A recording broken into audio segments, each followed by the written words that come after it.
Você ainda está acompanhando o SNCI 11? Será que o dividendo de R$ 1 continua seguro? O desconto ainda faz sentido, mesmo com os problemas de crédito.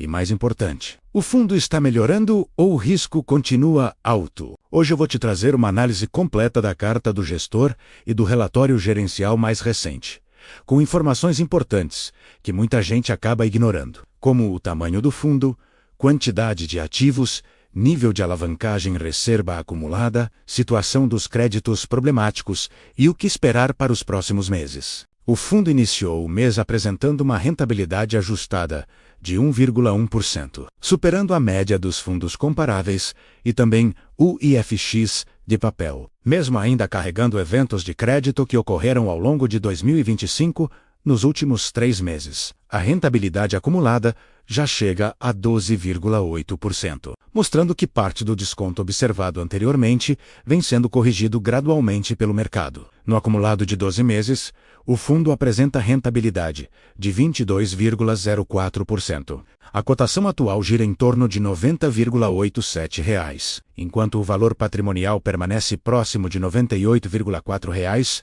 Isso mantém o fundo negociando com desconto relevante, com PVP ao redor de 0,9. Esse desconto ainda reflete a cautela do mercado. Em relação aos eventos de crédito, o CRI-A e Z passou por repactuação, com aplicação de haircut, mas voltou a ficar adimplente. O CRI Vanguarda segue em processo de recuperação, aguardando obtenção de rebite para destravar repasses. O CRI RDR já teve parte dos valores recuperados e continua em processo gradual de amortização. O CRI Solar possui impacto mínimo, representando apenas 0,1% do patrimônio líquido, que juntos representam aproximadamente 7,31% do patrimônio líquido. Falando do tamanho do fundo, o patrimônio líquido está em aproximadamente R$ 413 milhões, o que coloca o SNC 11 em uma faixa intermediária dentro dos fundos de recebíveis. Não é um fundo pequeno, mas também não é um gigante, o que permite uma gestão mais ativa e flexível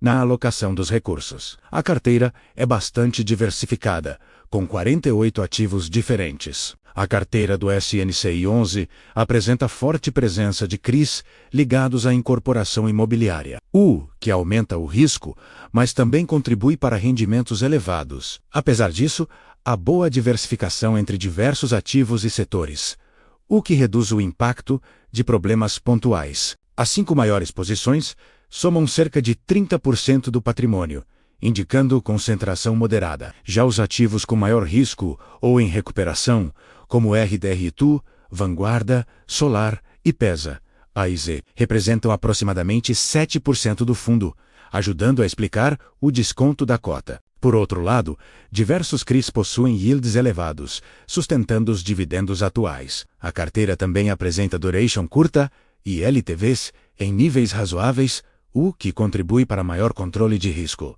A carteira de FIIs do fundo apresenta alocação diversificada entre diferentes segmentos, com destaque para posições híbridas e de papel. O maior peso está em SNM 11, que representa mais de 6% do patrim.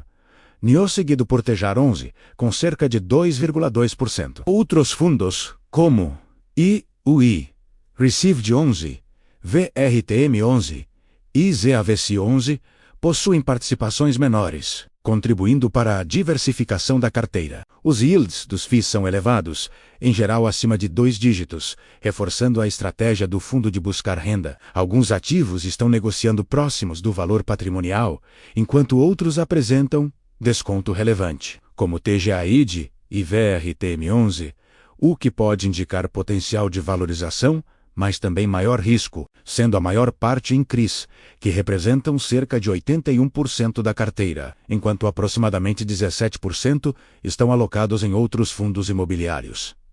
E cerca de 4% permanecem em caixa. O yield médio, ponderado da carteira de CRIs, permanece elevado, ao redor de 17,55%, mostrando que o fundo continua operando em um perfil de risco intermediário, com retornos acima da média. A duration da carteira está em 1,71 anos, o que significa uma exposição relativamente curta, reduzindo o risco de mudanças bruscas nos juros. A alavancagem líquida do fundo está em 8,09% do patrimônio líquido, equivalente a cerca de 33,45 milhões de reais, em operações compromissadas. O custo médio dessa alavancagem é CDI mais 0,97% ao ano. Como a carteira possui retorno esperado bem acima desse custo, a gestão continua utilizando a alavancagem como ferramenta para aumentar a rentabilidade. Mesmo assim, é importante lembrar que a alavancagem aumenta o risco e exige monitoramento constante,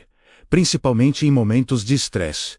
No mercado, o caixa do fundo encerrou o período em aproximadamente 15,7 milhões de reais, representando 3,8% do patrimônio líquido. Esse nível de caixa dá alguma flexibilidade para novas alocações e ajuda na gestão dos pagamentos. O fundo manteve a distribuição de R$ 1 por cota, tanto em fevereiro quanto no anúncio para março, dentro do guidance estabelecido. Após a distribuição, a reserva acumulada ficou em R$ 0,1 por cota. Essa reserva não é muito alta, mas ainda oferece uma pequena proteção. Caso haja alguma oscilação de resultado no curto prazo, a gestão continua reforçando a estratégia de linearização dos dividendos, buscando manter pagamentos constantes para facilitar o planejamento dos investidores. Isso é feito através do uso de reservas e da administração do fluxo de caixa, evitando grandes variações mensais na distribuição. Em relação aos eventos de crédito, o CRI-AIZ passou por repactuação,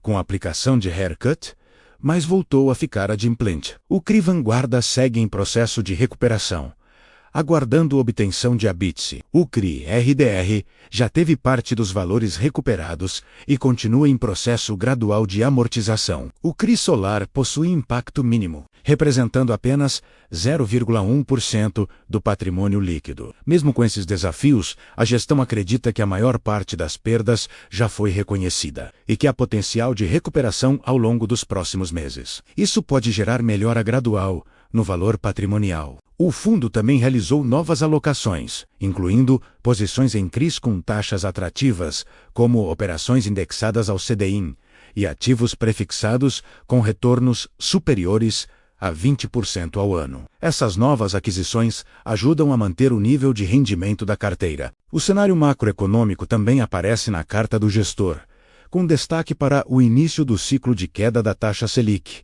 que passou para 14,75% ao ano. Esse movimento tende a favorecer os fundos imobiliários tanto pela redução do custo de alavancagem, quanto pela possível valorização das cotas no mercado secundário. O setor de construção civil segue com expectativa de crescimento, impulsionado por programas habitacionais, expansão do crédito imobiliário e aumento do financiamento. Esse ambiente favorece o fundo. Mesmo assim, a gestão mantém postura cautelosa, principalmente em operações de incorporação imobiliária. O monitoramento constante desses ativos continua sendo fundamental. No geral, o SNC Atos 2 segue com perfil Middle Risk, mantendo dividendos elevados, carteira diversificada e desconto relevante em relação ao valor patrimonial. Para quem busca renda mensal alta e aceita um nível moderado de risco, o fundo continua sendo uma alternativa interessante. Se você chegou até aqui, muito obrigado por acompanhar. Deixe seu like, compartilhe